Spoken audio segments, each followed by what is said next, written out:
รอบครัวฐานพันเอกนางพวงทองสุญญวงศ์มอบเครื่องเฟอร์นิเจอร์ให้ศาลประชาชนแขวงพงศลีในตอนบ่ายของวันที่4สิงหาคม2566นี้ที่ห้องประชุมศาลประชาชนแขวงพงศลีครอบครัวฐานพันเอกนางพวงทองสุญญวงศ์ได้นำเอาตังที่จะนำใช้ในห้องประชุมจำนวน30หน่วย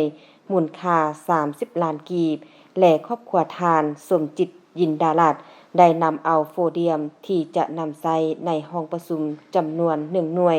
มูลค่า4ล้าน5แสนกีบมอบให้ศาลประชาชนแขวงพงศลีซึ่งกล่าวมอบโดยแมนผู้ต่างหน้า2ครอบครัวมอบเครื่องดังกล่าวทานขันทไส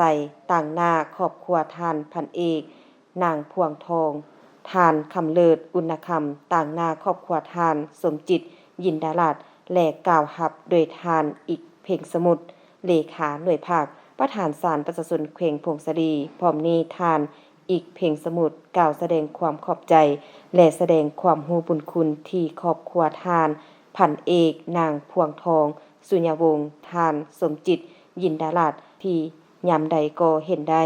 ความยุ่งยากและความสำคัญของศาลประชาชนแขวงพงศลีที่ได้นำเอาเครื่องเฟอร์นิเจอร์มามอบให้ในครั้งนี้